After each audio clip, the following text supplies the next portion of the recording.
హైదరాబాద్లో రావి నారాయణ రెడ్డి జాతీయ పురస్కార ప్రధానోత్సవంలో సీఎం రేవంత్ రెడ్డి మాట్లాడుతున్నారు. ఇప్పుడు లైవ్ చూద్దాం.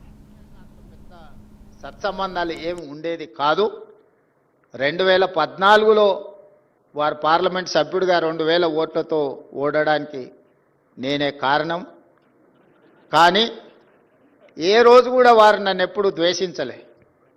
2019లో వారిని పార్లమెంట్ సభ్యుడిగా నిలబడమని నేనే స్వయంగా వెళ్ళి వారితో కూర్చున్నా. ఈసారి ఎట్లయినా మీరు ఎన్నికల్లో నించోండి, మీ గెలుపు కోసం ప్రయత్నం చేస్తాం. 2014లో జరిగిన తప్పిదాన్ని 19లో సరిదిద్దాలనుకుంటున్నాం. మీరు పార్లమెంట్ సభ్యుడిగా పోటీ చేయండి. మోడీ గారు లాంటి ఫ్యాసిస్టులు ఈరోజు పరిపాలన సాగిస్తుంటే మీలాంటి వాళ్ళు చట్టసభలలో ఉండాల్సిన అవసరం ఉన్నది. నిబద్ధత కలిగిన, ప్రశ్నించగలిగిన శక్తి సామర్థ్యాలు ఉన్న మీలాంటి వాళ్ళు ఎన్నికల్లో పోటీ చేయాలని వారిని నేను స్వయంగా కలిసి మాట్లాడిన.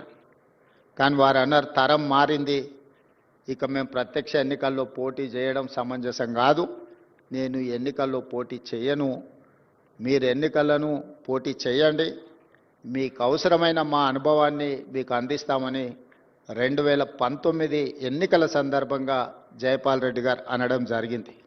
అంటే సమాజంలో వస్తున్న మార్పును, ప్రజల ఆలోచనను వాళ్ళ యొక్క శైలిలో ఎన్నికలను, ప్రజాస్వామ్యాన్ని చూస్తూ ఇప్పుడు మేము ఆదర్శంగానో లేకపోతే మేము మీకు మార్గదర్శకులుగా నిలబడాల్సిన సందర్భం.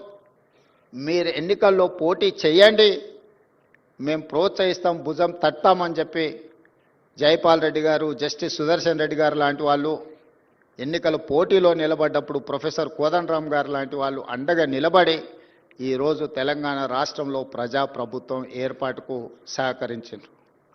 ఇవన్నీ అనుభవాలు, చరిత్ర మనకు పాఠాలు నేర్పుతుంది. జరుగుతున్న పరిణామాలు మన కళ్ళకు కట్టినట్టుగా కనిపిస్తాయి. ఈ రెండు కలిస్తేనే మన భవిష్యత్ కార్యాచరణగా మారుతుంది.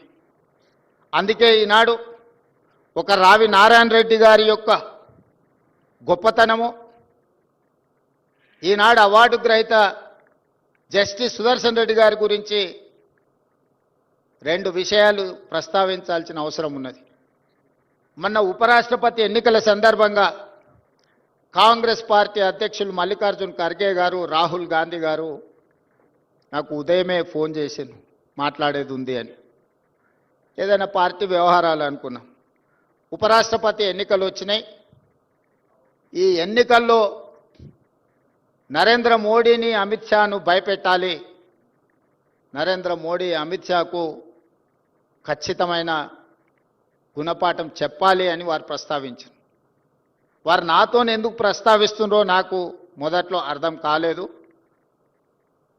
పార్టీ అధ్యక్షుడిగా, పార్లమెంట్లో ప్రతిపక్ష నాయకుడిగా రాహుల్ గాంధీ గారు, మా నాయకులు మీ ఆదేశాలను తూచా తప్పకుండా పాటిస్తాం, కార్యాచరణని మీరు చెప్పండి అని.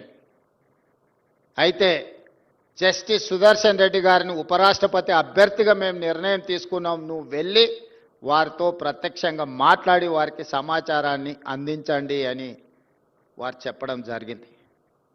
వారేం ప్రజాదరణ ఉన్న పబ్లిక్ లీడర్ ఏం కాదు కదా, లేదా వేదికల మీద మాలాక కొంచెం పరుషమైన పదజాలంతో ఉపన్యాసాలు ఇచ్చే నాయకుడు కూడా కాదు కదా. వారు ఏ రకంగా మోడీని, అమిత్ షా గారిని భయపెట్టగలరు అని చెప్పి నేను రాహుల్ గాంధీ గారిని అడిగిన. వారి నిబద్ధత నరేంద్ర మోడీని, అమిత్ షాను భయపెడుతుంది. వారి నిబద్ధతను చూసి వారు